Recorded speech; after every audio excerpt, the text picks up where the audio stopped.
Okay, so good morning and good afternoon, everyone. Welcome to the online training on FERM. You can see my screen, no? It's the framework for ecosystem restoration for GEF projects in Asia and Pacific.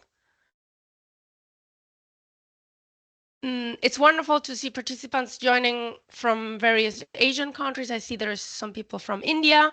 This workshop will be conducted in English. Also, please be aware that it will be recorded and we will be uploading the information in the YouTube channel so that participants that didn't join can see it later. A few household rules. Basically, during the presentation, please keep your Microsoft muted. Introduce yourself in the chat.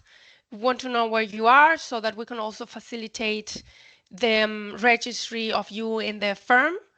You can also share your personal email or your FAO email.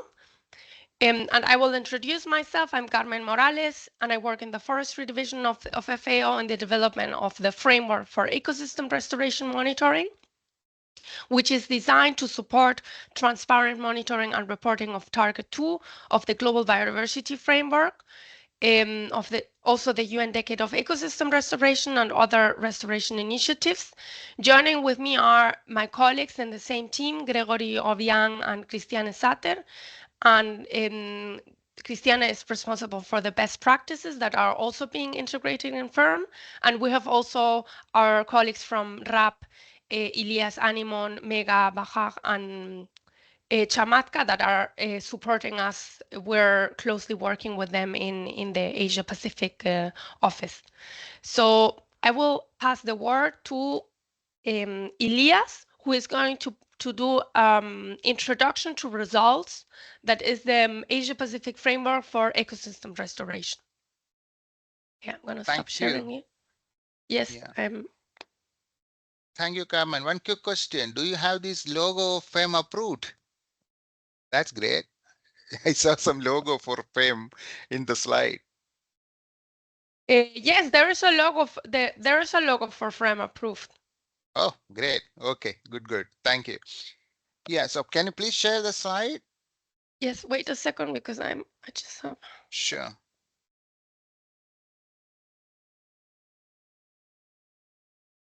Your slide is here. Okay, colleagues, so while we wait, we just give you a bit of flavor about our result Asia Pacific, which I think many of you are already aware. And we have this regional strategy and action plan on forest and landscape restoration, which was endorsed by the Asia Pacific Forestry Commission way back in 2017, and then we had this the decade, this Kunming Montreal framework, everything came after that. So what we thought is to really bring together the partners to work together a big umbrella in the region. We don't have a large signature initiative like in other regions, like in AF400 or in Latin America. So this is something which has been missing in the region. So what we try to do is to really add the targets. The country is already committed to the different Rio conventions, the 3 conventions, and have a kind of consolidated total of at least 100 million hectares to be restored and sustained. So we are focusing both on the restoration as well as sustaining the land. So we are targeting at 100 million hectares that covers forests and all other landscapes. Next slide, please. So this initiative is now, because of the partnership, I think like a lot of interest in the partnership, it's slowly and steadily growing. Now we have around 36 partners. As you see here, what we are trying to do is to really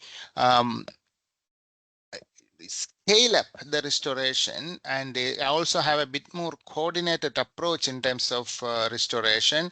So as you see here, like we have around 20 countries which has got restoration targets, which will be our immediate focus. And then we are also in the process of identifying some champion countries. And now we have a core team, FAO, UNEP, IUCN, UNDP, and ITTO.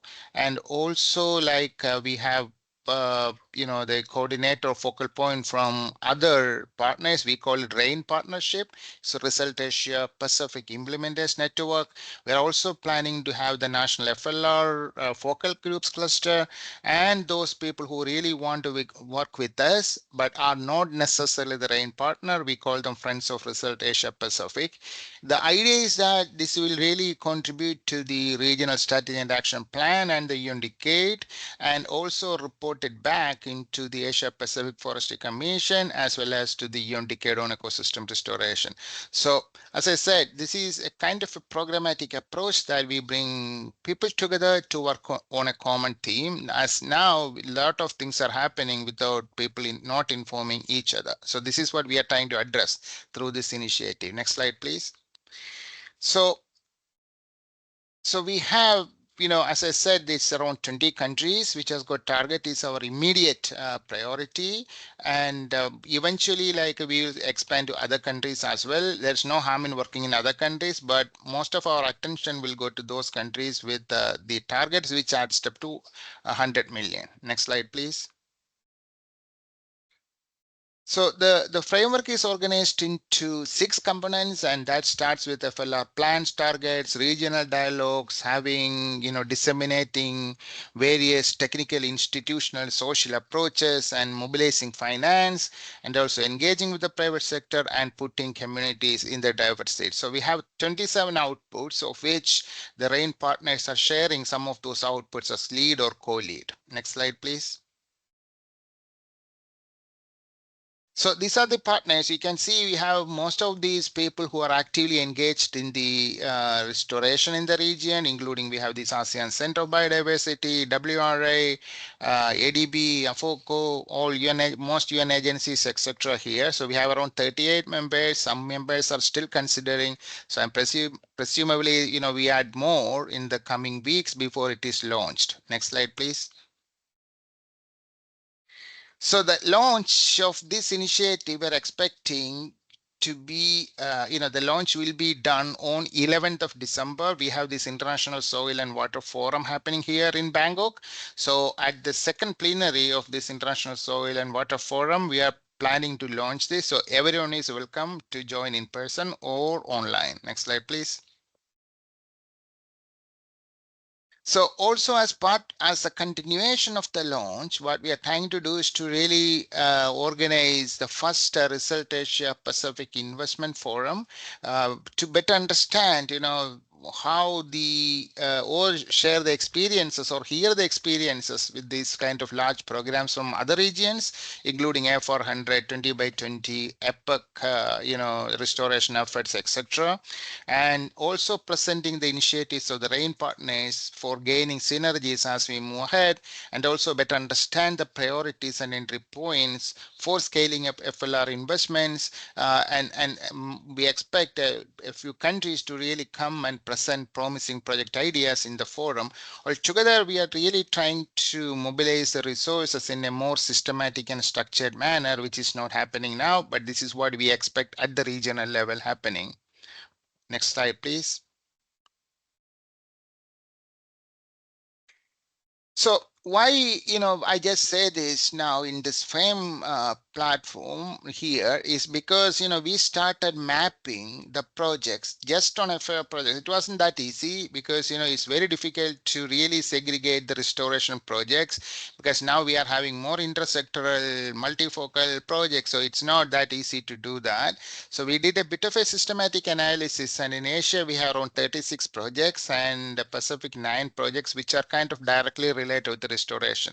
We are not including all indirectly related to restoration, but we just went through the document and made sure and discussed with these lead technical officers that there is direct relationship, and then we started mapping this. And this is in our knowledge hub now, but we would really like to see this going to the FAME or restore platform, and it's making interoperable. So this is what is our idea.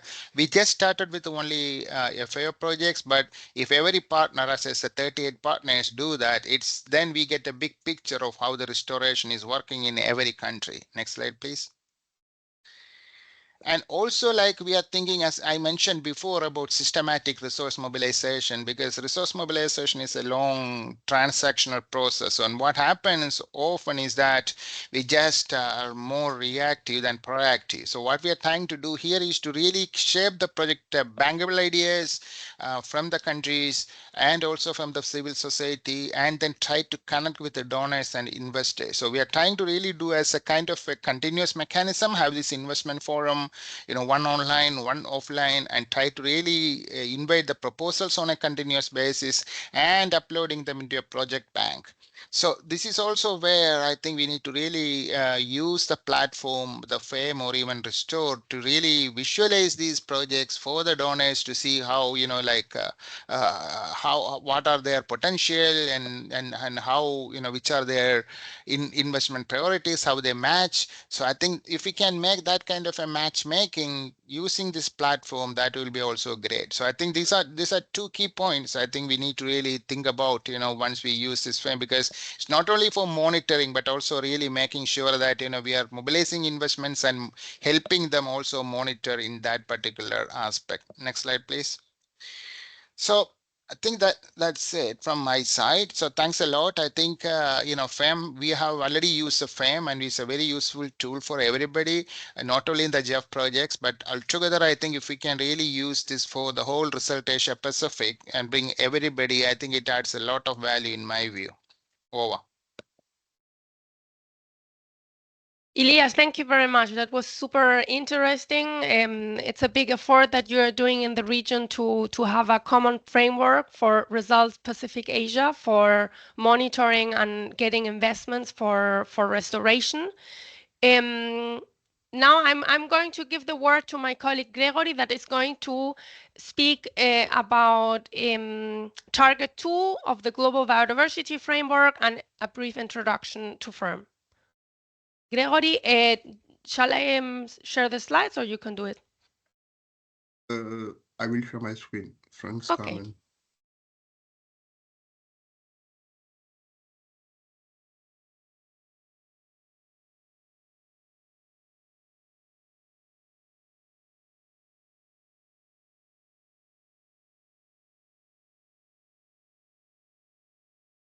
You see my screen?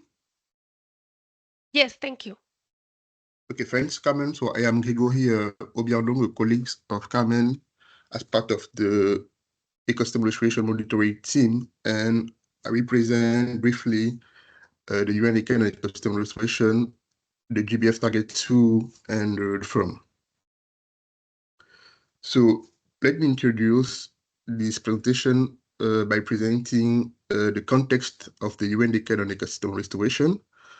The context is that in the March 2019, the UN Decade, the UN General Assembly proclaimed the 2021-2030 as the UN Decade on Ecosystem Restoration, with the FIO and the UNEP invited to co-lead the decade's implementation. So the starting point of the UN Decade, the official starting point, we can say that the official starting point of the UN Decade is the UN General Assembly.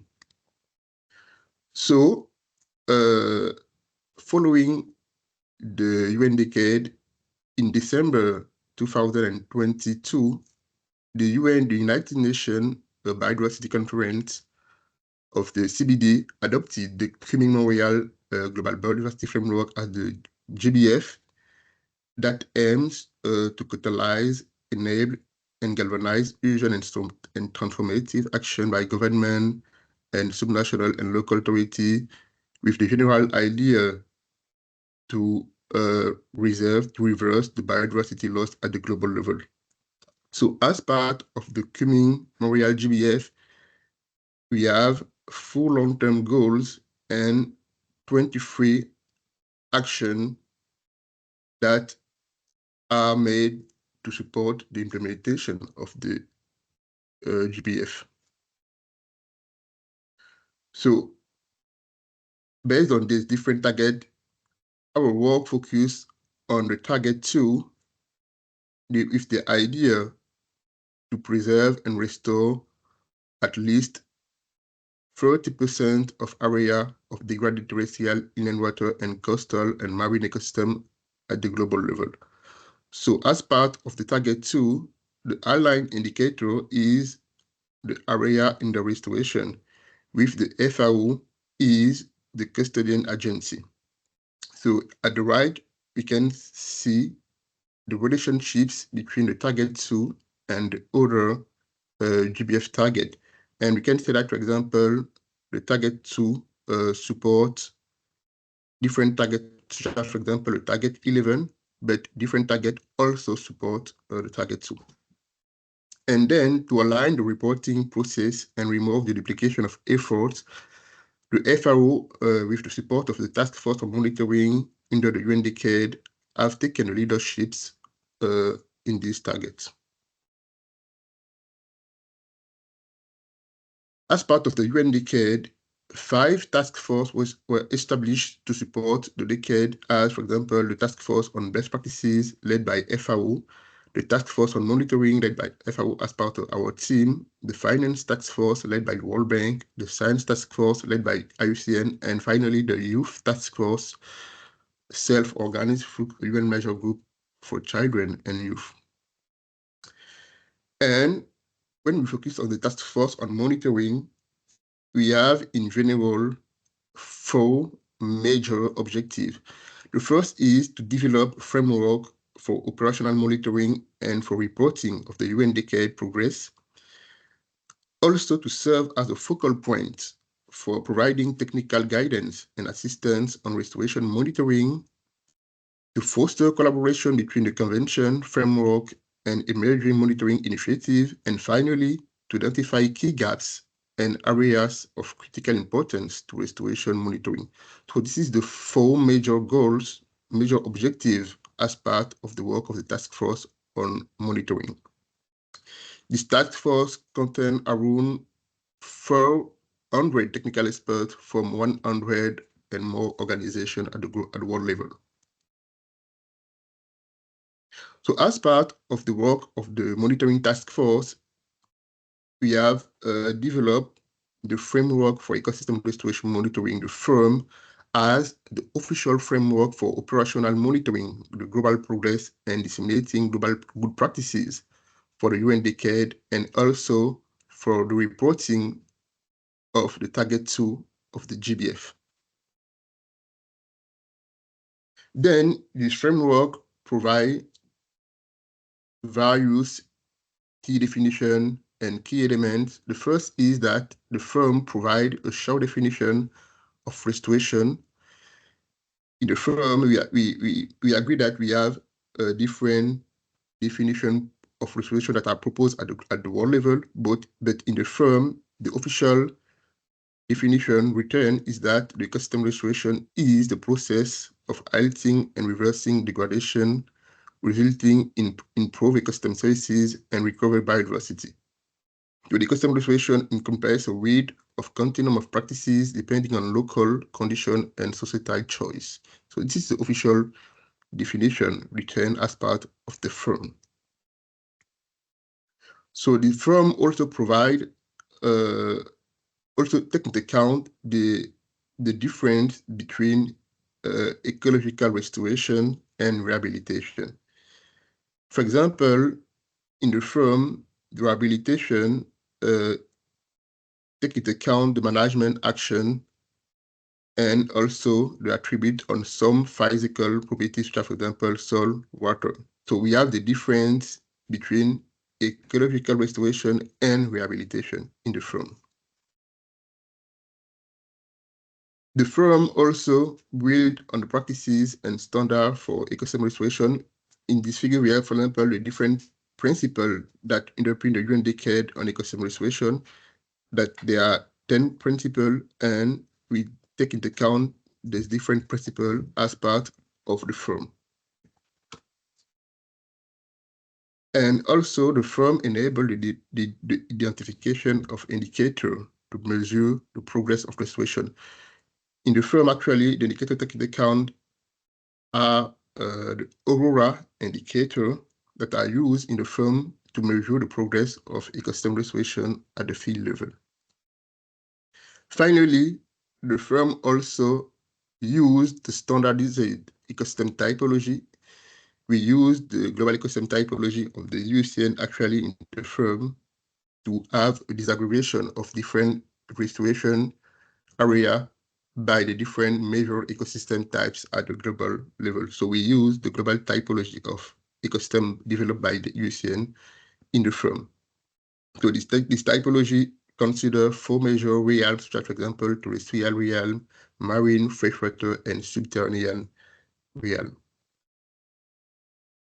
And then in this FERM, we have the tool that are also named the FERM that provide a registry of restoration initiative and the good practices, geospatial tools to help to visualize the restoration data, the search engine that share good practices and initiative on ecosystem restoration, and finally, actually, we developed the dashboard that provide analytics and compile restoration data at the world level. So this is the different tool that we have actually in the FERM. And the FERM also work in cross collaboration with the different regional platform or other national contexts. For example, we work at the regional level with the African Red Initiative, with the Initiative 2020, with the Green Wall Initiative, and with also a lot of other regional initiatives to align the different platforms and to work on interoperability between the both platforms. And we also support different countries, such as, for example, the Burkina Faso, the Brazil, the Kenya, and the Peru, for example. And finally, the FERM also provide user some resources and guidelines, such as, for example, reports and standard practices, for example, for restoration. And also we have the YouTube channel that contains a lot of videos and a lot of information about the FERM in general. So thanks, and we have our email or question if you want. Many thanks. I will stop sharing my screen. Thank you very much, Gregory. Okay, so I will continue with the presentation of the framework for ecosystem restoration, but in the methodology that we have developed basically for the GEF projects, and a little bit the context of how we have planned to integrate the GEF portfolio in FERM. So for them participants that are in the countries, I see there are some people in Asia Pacific and also from the country offices, India, etc. If you could introduce yourself in the chat and maybe share your your email account and your position, then we can better visualize what kind of audience we have today. And then we can also follow up later after this training with the participants. Okay. Framework for ecosystem restoration. I want to briefly introduce, after the introduction of Gregory, what is the team behind FERM. No, so we have on the left side people that are our bosses. They are doing more the strategic work. Then we have the software developer, Stefano. Joe is working more on interoperability. This on the left side, and then on the right side are the people that are really working on the integration of the GEF portfolio. The GEF restoration portfolio is huge. We are focusing on the GEF 6 and the GEF 7 portfolio because implementation has started. The GEF 8, we're waiting in a further step. We started with GEF 6 and GEF 7, and we have me that is leading everything, the whole platform, the organization, how we develop the regional strategies, etc. Then we have Cristiana that is the lead for the good practices. Gregory is supporting in Africa. Hassan is supporting in Near East, and we have Chamatka that is going to be Chamatka Adhikari that is sitting in the RAP office, and she's going to support the integration of the GEF projects in the Asia Pacific region. So she will be contacting you in the next weeks so that we can start working on the integration of the data sets in FERM. Okay. We're going to introduce FERM, the registry and the results page, but I wanted to show just one screenshot of one project in Afghanistan where we really, the project team was really mapping the activities, and with a geospatial platform that we have, well, with the visualization of FERM that we have, we could see the activities. So here, for example, they're doing reforestation. And alongside the satellite imagery, you have the activities. Here they have doing tree planting, on-site training. You can also know which ecosystems you are restoring. And you can also upload some indicators that are related to the activities that you're performing in the field. So here you have two different examples. So I just wanted to show what is the result, what results of your project you can show once you upload your project information in FERM. Okay, so the methodology to find the, so how we started this whole exercise is 2 years ago. It's basically, we went to the GEF FAO portfolio, and together with the monitoring team of FAO headquarters, we had the list with all the projects, and then we filter by land degradation, biodiversity, climate change, international waters, and multifocal areas of the two funds. So basically, we were letting out the focal areas that are not related to restoration. And then we got only the projects. We filter the projects that are all that have GEF Core Indicators 1 to 5 and LDCF Indicator 2, meaning indicator projects that are working compiling information, spatially explicit information, and also that is directly related to restoration or indirectly related to restoration, such as sustainable land management practices, projects, the core indicator 4. Or, well, I will explain the thing of the core indicators later, but basically we have this list. So in the database for the RAP portfolio is 34 projects. We have 34 GEF 6 and GEF 7 projects that we want to integrate in FERM.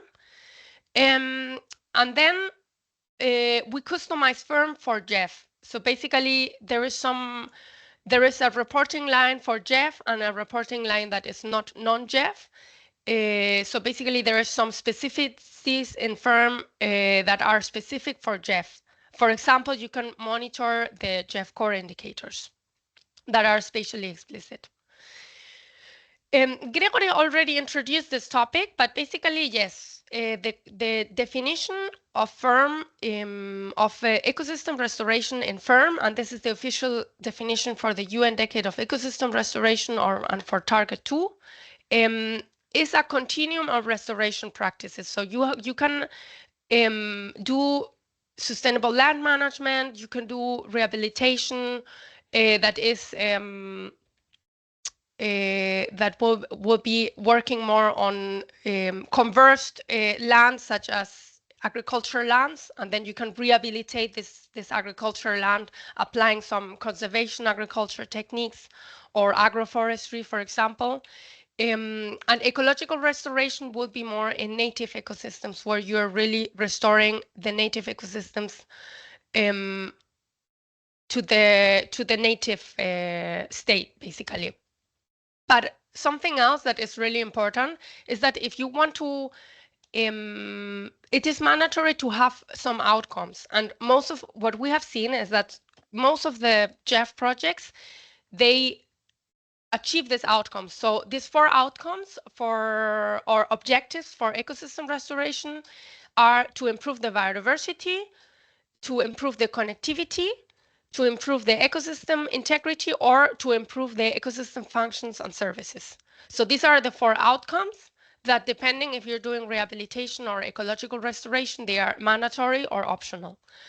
and you have most of the projects, GEF projects, follow one of these objectives, but the problem is that with the data that we compile, we don't have something to prove that you have achieved this. So we want to prove this through indicators, and you can compile these indicators in the FERM. Okay, so going to the projects, to the GEF projects that we're monitoring and integrating in FERM. So with FERM, so how does the GEF, everyone knows here in this room knows that the GEF results framework has some indicators. These ones are spatially explicit. So indicator 1 and 2, they are more related to terrestrial and marine protected areas created or under improved management. Then we have the indicator 3, that is land and ecosystems under restoration. The 4 is areas of landscape under improved practices. And then we have indicator 4, that is marine habitat under improved practices.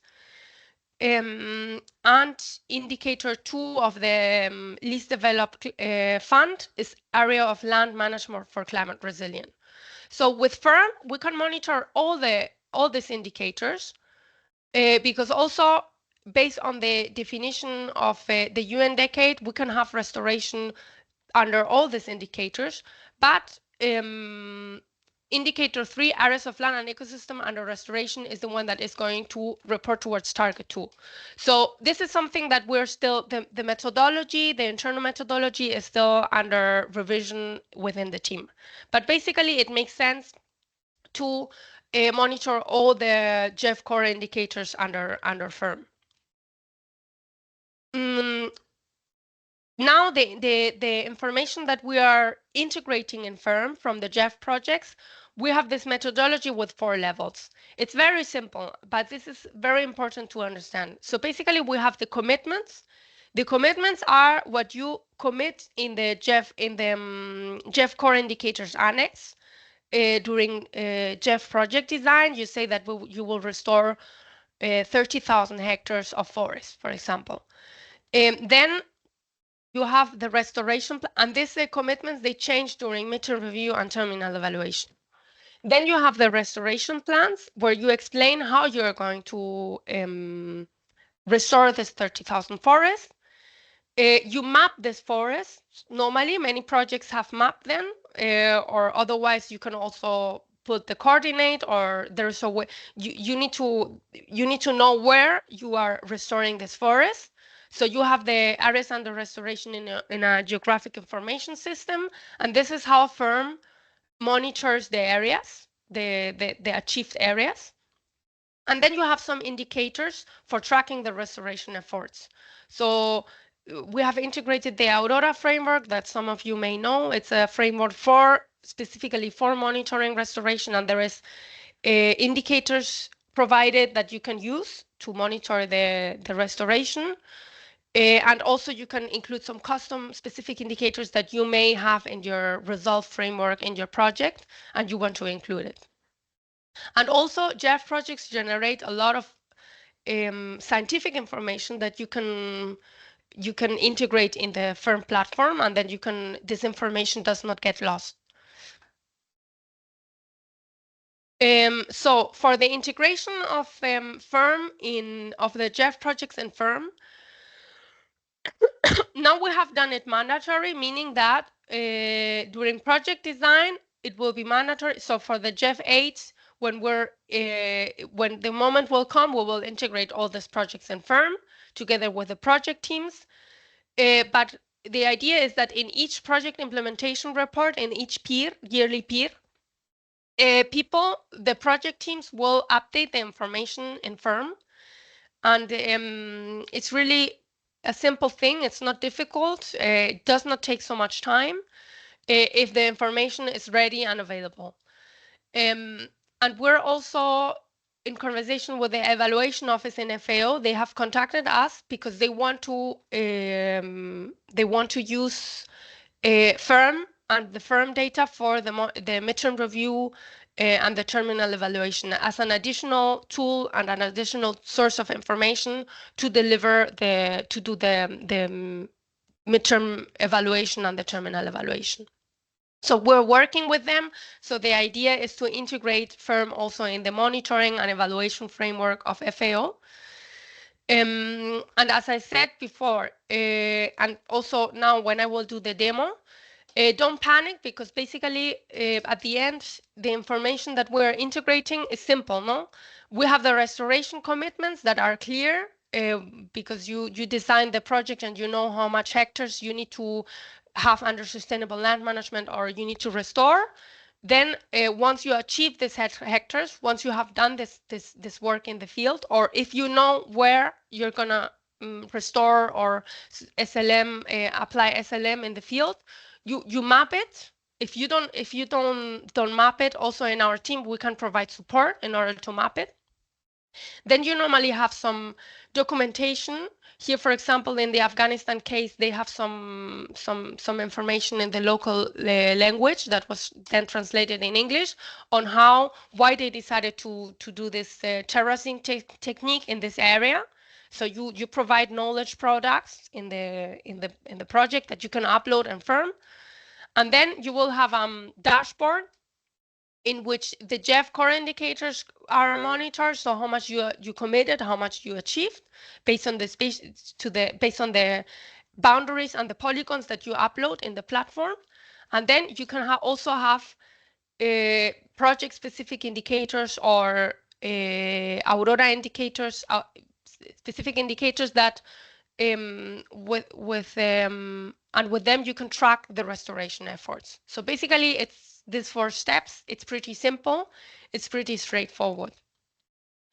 Now, because after this training, we will be working with you with the RAP for project teams, integrating the information in FERM. We want to mention here that we have already integrated all the 34 GEF 6 and GEF 7 projects we have uploaded this information in FERM. So there's a registry for the projects. You only need to, so we will add you as collaborators in this registry, and then you need to update the information and upload the geographic information that we don't have, because this information is not available in headquarters. And then the FERM has institutions, so we have created the GEF institution, and within this GEF institution, all the GEF projects are being uploaded. So if you are from FAO, if you are implementing agency FAO, you need to upload the projects there. But if you are IUCN, because we are also uploading projects, we're in conversation with IUCN, UNEP, and the other agencies, and they are also uploading the projects. So that is why we created the GEF institution. Okay, and now finally it's demo time. I hope it's not gonna be too long. But basically the demo is going to be also not super long, where now I'm going to do a short demo on FERM, on the registry process for the initiatives, and also how it looks like when you publish it. And then also my colleague Christian, she's going to do the demo of the good practice. Okay, so let's get started. FERM is a website, ferm.fao.org. Sorry, can you see my screen? I think I started. Okay, I share again. Okay, now yes, no? So you have the FERM website, ferm.fao.org. And then first time you register, you will have to, it's not this, first time you register, you will have this visualization. If you sign in with Google, it's the easiest, but you can also put your FAO account, and then it will send you an email signing link, and then you can click on the link, and then you can enter the platform.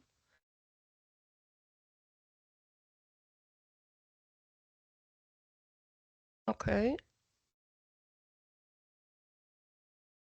Yeah, I'm gonna do it with the other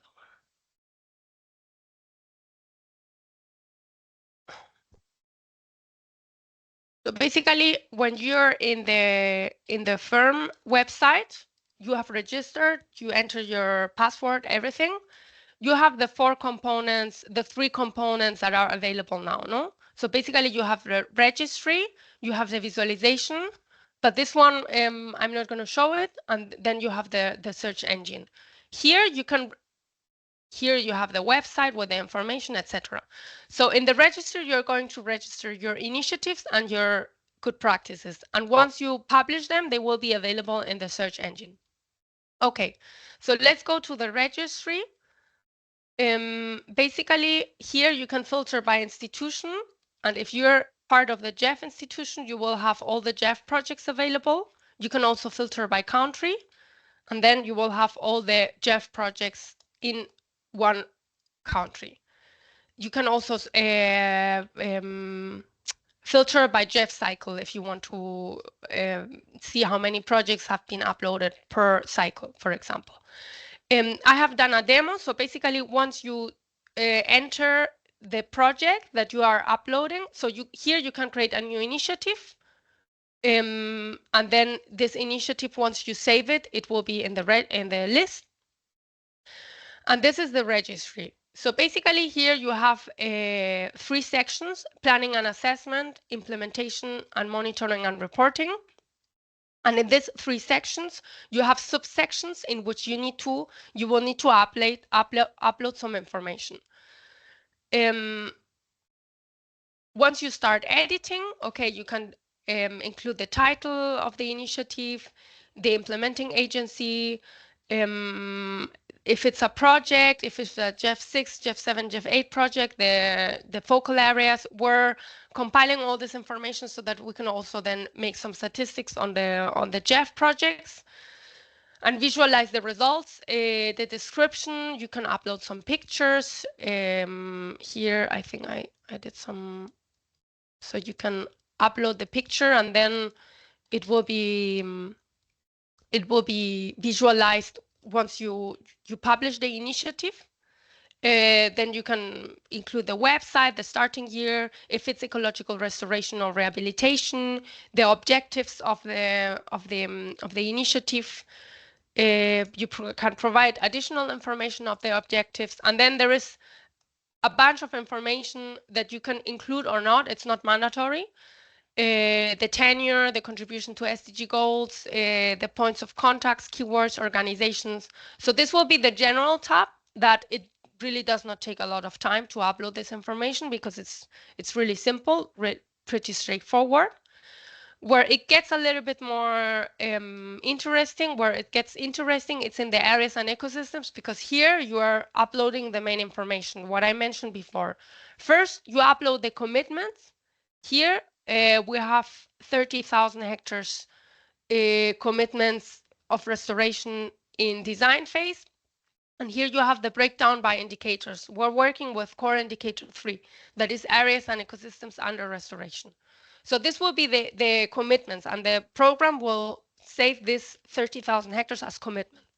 Then you can upload some restoration plans or management plans. For example, here, this we're seeing a project in Afghanistan where they have been working on a rangeland. So they have done a booklet of information of this rangeland restoration, and you can upload it here. And then you can upload the area of interest. So here I'm gonna upload it again so that you can see it. So there's different options for uploading the information. Here you can click on the shapefile that you have saved in your computer, and then you click on it, and then it will appear here the information, and you can upload it.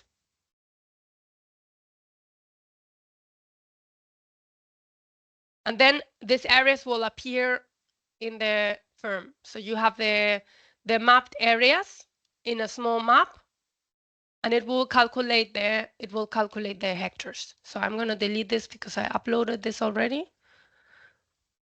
So here you have the site name. So here where they have done some terracing in one area in Afghanistan, it will calculate you the the hectares. And you can also, if you want, calculate the get the biomes in this area. These are the ecosystems that are overlapping with the areas of interest, because we want to know how many hectares of each ecosystem we're restoring. So here it will say we have these types of ecosystems here that overlap with the areas, but in reality, this is a pasture land, so we're restoring pasture land, so we will keep the intensive land use biome ecosystem here as saved. You can select the ecosystem yourself if you want here. If you know the ecosystems, you don't need to do the calculation. Okay, so the program will save this area. You can then save and next. And you will have these characteristics tabs in which you can calculate some statistics with another tool that is called EarthMap that is integrated in FERM. So basically here you can do some geospatial analysis if you want to monitor, if you are still in design phase or you didn't decide it yet where you're going to restore in reality, you can upload the areas here. And then there is some simple analytics that you can do. For example, you can visualize the protected areas. So this is the project areas here. So for example, there is a big protected area nearby that is an habitat and species management area. So you can consider that there are some protected areas close by the project. You can also, if you want, know the land cover. The CCI land cover maps are widely used. And then maybe you can even calculate the changes in the land cover to do some very general calculations of how, for example, the land cover has changed in your project area. So basically, since 1992 until today, there is less grassland. There is more grassland. There is less shrubland and less grassland and more bare areas in the project area. So this is simple statistics calculations that you can do with EarthMap. We also provide trainings on this tool. Okay, and some of the statistics that you can calculate here, they will also appear in the results page, but this is a process that we're still working on. Okay. Then for the areas that you have uploaded, you can calculate activities. So basically here, there is a list of drop-down list with many activities that you may have done in the area. So we have biophysical activities such as, for example, you have done grass planting, you have done some terracing in the area. You have also done some on-site training, and you have done land water degradation assessment. So you can actually include the activities that you have undertaken in the area. You save and next. And then you go to the indicators. So here, for example, this is areas of natural grass and woodlands under restoration, because this is what you have committed. And then once you upload the area, you say that you have achieved this. So basically, you are saying that this is a grassland under restoration. Then, as mentioned before, there is the Aurora framework that has 10 topics: food and products, climate, soil, water, energy, biodiversity. And under each topic, you have indicators that you can measure. So here I have selected yield, volume of food crops harvested per year in kilogram per hectare.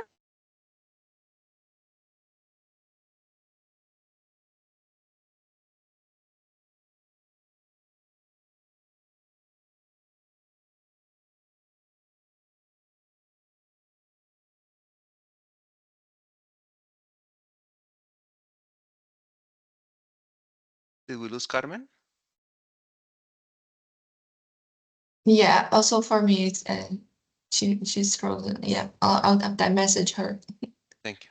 Just a second.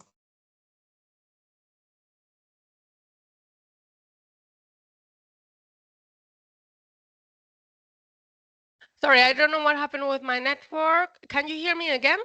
Yes, now it's fine. Okay. Yeah, I just changed the internet to my phone.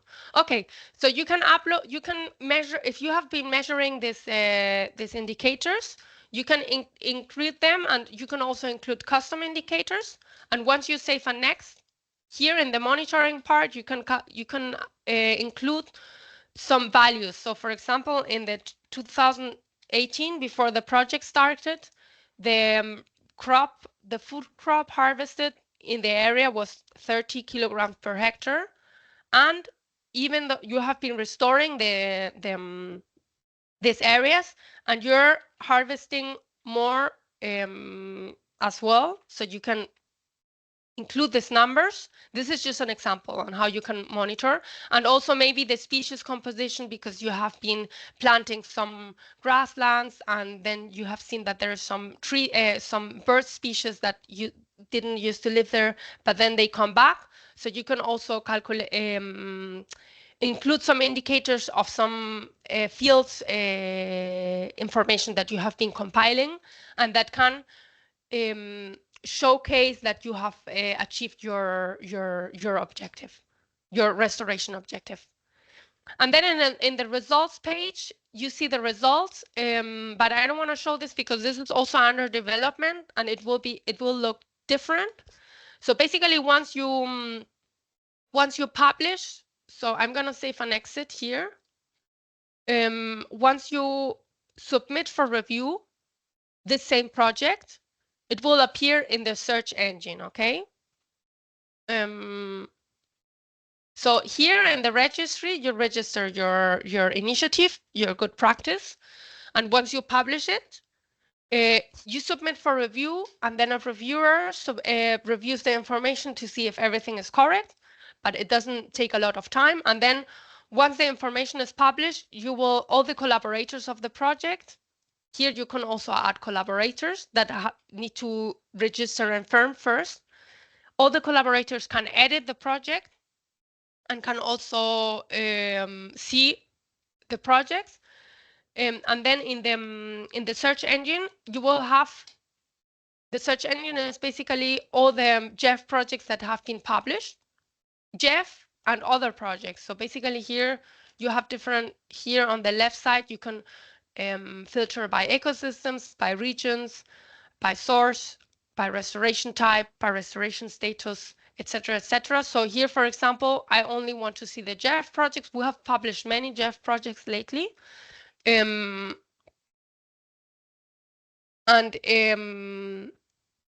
I want to show you the one that is in Afghanistan that we have published. So basically, here you can see the initiatives that have been registered and published in FERM. Also, in FERM, we have developed interoperability frameworks with other platforms, such as, for example, the Society of Ecological Restoration Resource Center, Nature Commitments, also with the Brazilian Restoration Observatory. So these projects are also available and interoperable with FERM. Okay, there's a problem here.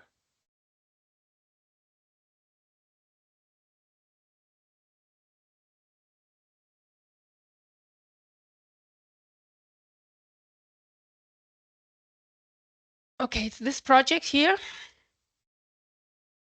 Once you publish it, you have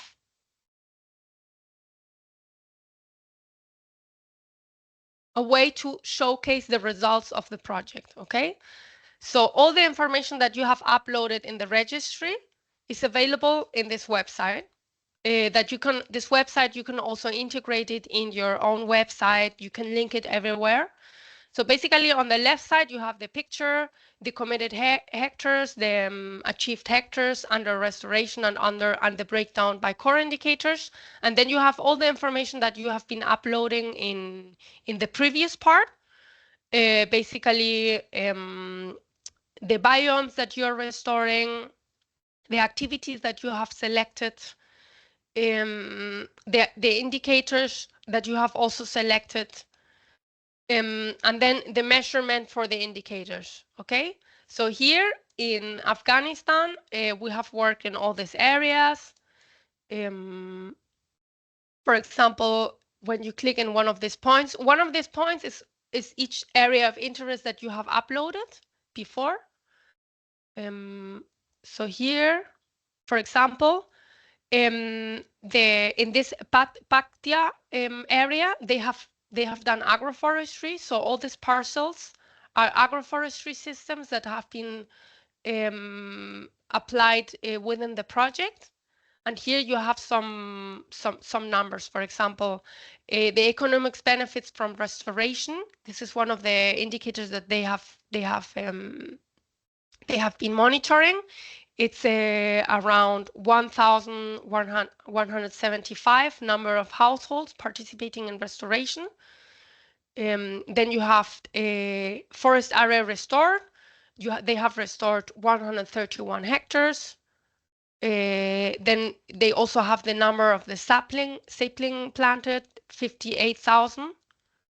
So this is the indicators on the ground that you can monitor with this tool and you can visualize.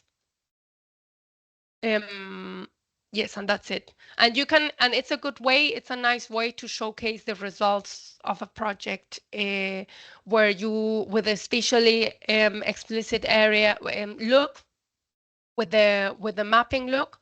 And the idea is to, at the end, once we have compiled many GEF projects, we can visualize all of them, also in a spatially explicit way, to have a map. And then the idea is to see also the commitments and the achievements at the regional level and also at the global level of the GEF projects, for example, in FAO and for other implementing agencies. So this will be the output of the exercise. For the moment, we have this. That is a good way to show the results of your project. Okay, so after this demo, that I hope I didn't take too much time, I'm going to stop sharing, and now I'm going to give the floor to my colleague Christiane, who is going to very briefly present the registry for the good practices. And also remembering that if you have the information, if you have compiled the information, and some of the GEF projects are doing, and apparently there is more and more interest from GEF to have the spatial from the GEF Secretariat to have the spatial information available, it will be very easy to upload the information. It's not difficult. It's pretty straightforward. Okay, I will pass the floor to my colleague Christian. Thank you, Carmen. Thank you so much. So as Carmen was mentioning, I'll now present to you the good practices registration in FERM. So I'm sharing my screen. Can you see it? I'll try to be quick. Can you see my screen, Carmen? I can see you and yes, Greg yes, there. I can see. Yes, okay, perfect. Thank you. So as Carmen mentioned, like and Gregory also presented, the FERM has these tools here available. And here in the register, you can register the initiative and the good practices. So let me show you how to do it. And I'll be using the same example Carmen just presented to you, this demonstration here on Afghanistan. So as she mentioned, after creating an initiative, the initiatives will be listed here in the registry. And here you have this button, Add Good Practice. And also you can click on these 3 points here, and you can also add a good practice clicking here. So let me show you this initiative. So first of all, just to contextualize a bit, so the good practices documentation and dissemination is one of the initiatives part of the best practices task force, which is also led by FAO and is also collaborating with the monitoring task force. I work supporting both task forces and both teams at FAO. So that's why I'm working also with the best practices and I'm leading this part, but I also work with the monitoring team. And the idea here is to provide a tool under the decade and during the decade for ecosystem restoration that practitioners around the world can share knowledge and disseminate good practices that then other initiatives in other regions, but with the same context, can replicate good practices on restoration. And in this way, we can help to achieve the goal of the UN decade, which is to scale up restoration efforts and stop degradation. So the idea here is to provide this standardized form where initiatives that are happening on restoration can select a component of the restoration initiative that they think is a good practice and can be replicated and tested in different contexts. And then this form here, the good practice form, was developed based on the 10 principles for ecosystem restoration, which is one of the first publications of the decade, where we have this 10 principles, and then we created a criteria to select if the good practices submitted in FERM, they can be approved and recognized as a good practice for the decade or not. So here, just to show you briefly how this form is structured. So first we have a session on objectives and context, and here you will select, for example, one component of the initiative, for example, assisted natural regeneration, which is like a good practice for restoration. Then maybe you have like an innovation when applying your assisted natural regeneration in your specific context, and you want to share this with other practitioners. So here you provide the objectives of this practice, some information on ecosystem, context, what are the degradation drivers the practice is addressing. And then after providing this context, you move to the methodology session. Here, what the information required is basically about the steps that you conducted to implement the practice. This session here is super important for the goal of this dissemination of good practices, because this is where the other practitioners can actually read how to implement the practice. So here we have these steps. You can add as many steps as you want.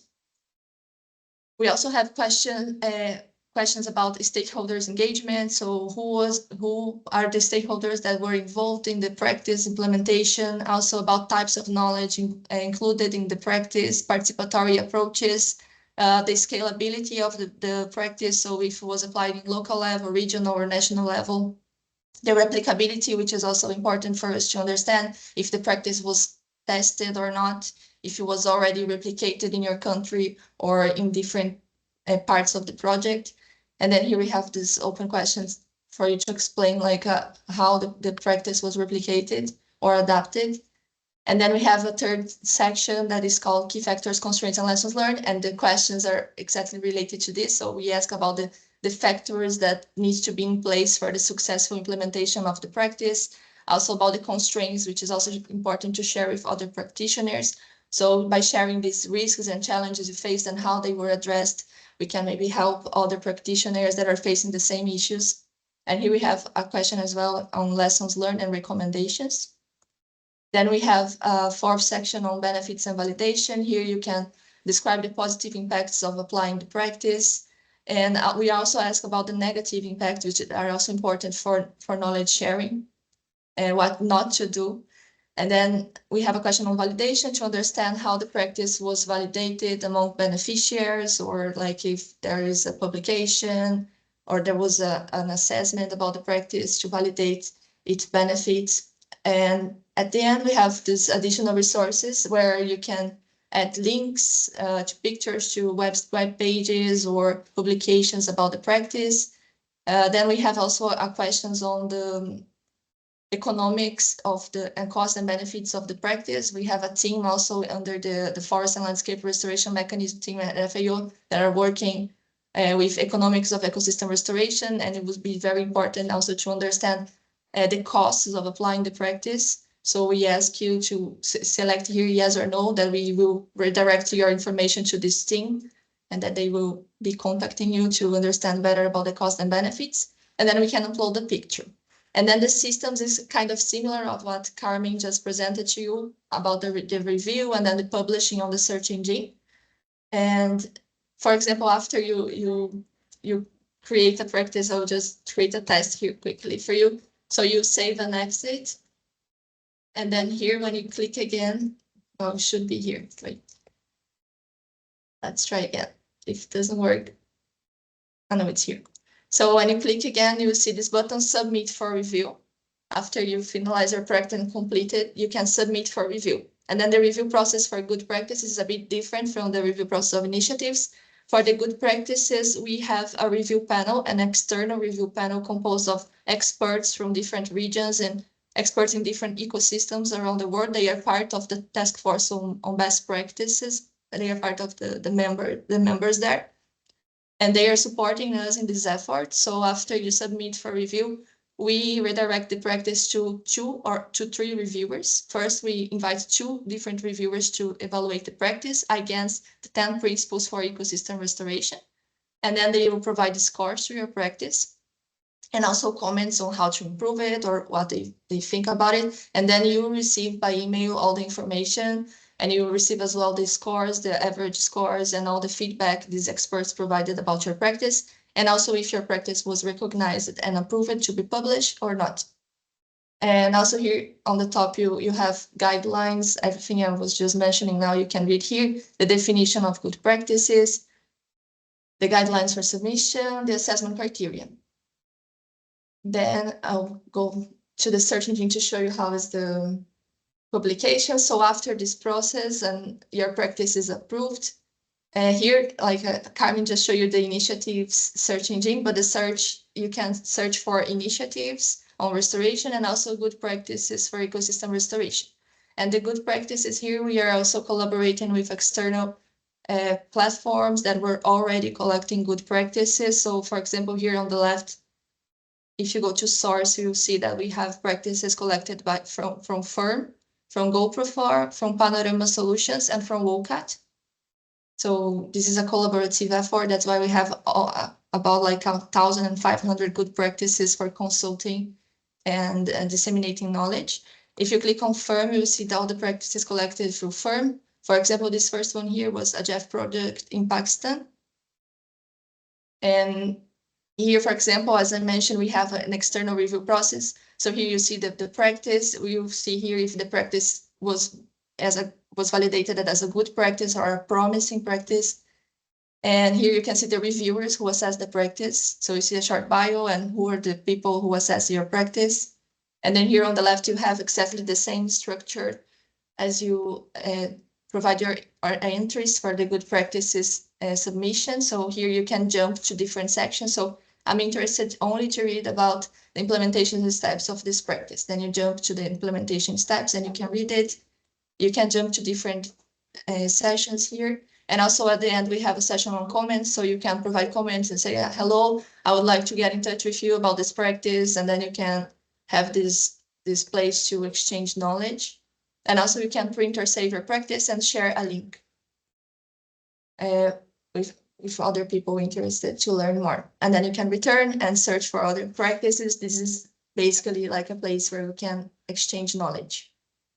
And just one thing I finished, I think I'm on time, but just to say that everything we mentioned today, you can read it again in the user guide. So if you click here, user guide, you can find all this information and the step-by-step on how to register initiatives and add good practices, as well other information about FERM. Okay, thank you so much. And if you have questions, I think now is the session on discussion and questions. Thank you.